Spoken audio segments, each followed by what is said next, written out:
A smile that bites. What if I told you that jet black teeth were once considered the peak of beauty in Japan? That enduring pain wasn't a side effect, it was the point. In a world before anesthesia, drills, or even modern toothbrushes, the mouth was treated as more than just a place for speech or food. It was a mirror of your discipline, a battlefield of social expectations, and a sacred canvas of cultural expression. Welcome to a side of Japanese history few talk about, a world of beauty rituals involving iron, vinegar, and spiritual resilience. This story isn't just about hygiene, it's about codes of conduct, emotional restraint, class systems, and enduring symbolism. Imagine brushing your teeth with iron-rich liquid every day, not to clean, but to stain. Imagine enduring pain to show poise. And imagine smiling, not as an act of joy, but of ritual. In a culture where etiquette shaped everything from walking posture to eye contact, the mouth became both shield and signal. What you revealed or concealed with your teeth said more than any words could. So brace yourself. This isn't your average history lesson. This is a journey into a time when smiles were shadowed and beauty bit back. Ohaguro, beauty in black. In Heian and Edo period Japan, beauty wasn't about brightness, it was about depth. And nothing said refined like teeth as black as lacquer. The practice of Ohaguro, or blackening one's teeth, was a symbol of maturity, grace, and social rank. For women, especially those who were married, it marked fidelity and obedience. For samurai and nobility, it reflected loyalty, discipline, and commitment to a code. The solution used to stain the teeth, ferric acetate, was created by dissolving iron filings in vinegar or tea. Applied daily with a small brush, the black tint built up layer by metallic layer. The ritual was messy, smelly, and metallic to the taste, but it was performed with care and pride. Black teeth were not just a fashion trend. They were a lifelong vow. Ohaguro created a striking contrast with powdered white faces.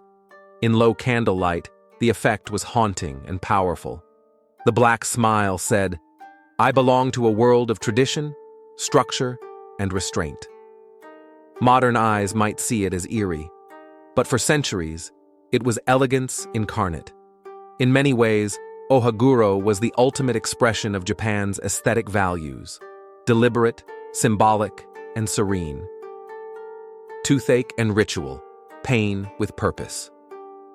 In ancient Japan, dental care wasn't clinical, it was mystical, makeshift, and deeply cultural.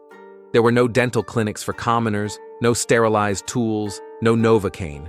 Instead, people relied on tree bark chews, salted water, charcoal scrubs, and incense smoke to ease their pain. Suffering a toothache? You might chant a prayer, hold a coin or charm in your mouth, or sleep with sacred paper under your pillow, all in hopes that the pain would pass or the spirits would be appeased.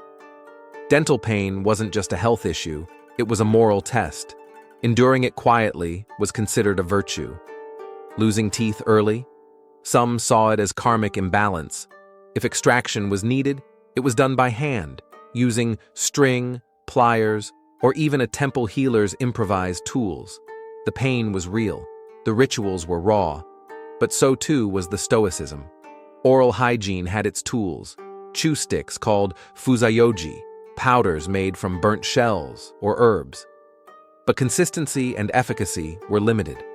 Yet even with little science, the mouth remained a sacred site, seen as a doorway to one's inner balance, emotion, and fate.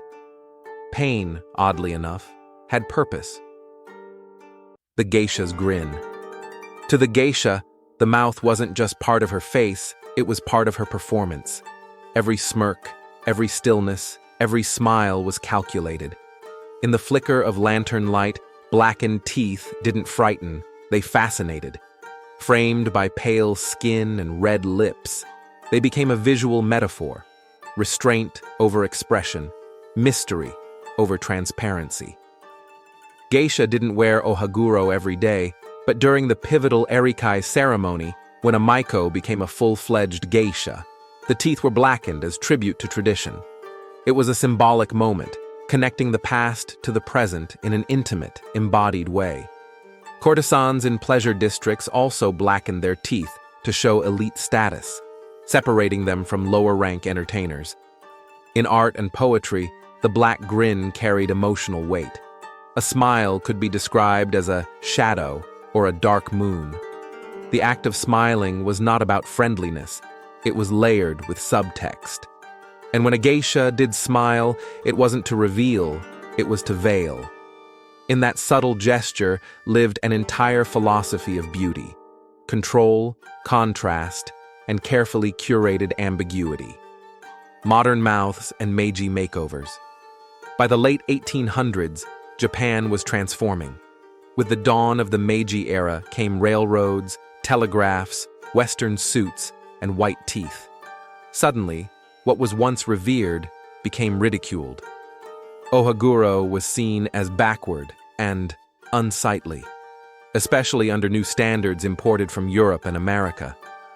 The blackened smile faded fast. In 1870, and again in 1873, laws and school regulations formally discouraged the practice. Toothbrushes, dental chairs, and even early forms of anesthesia began to appear. Dentistry evolved from temple remedies and barber extractions into a science backed by institutions. Clinics opened in cities. Dental textbooks were imported. Hygiene replaced ritual. But this shift didn't come without tension. Some families clung to Ohaguro out of pride or tradition, even as public opinion changed. The smile became a cultural fault line between old Japan and new, between ritual and reason, between aesthetics and efficiency. Where once teeth were stained to show character, now they were scrubbed to signal cleanliness. The transformation wasn't just cosmetic.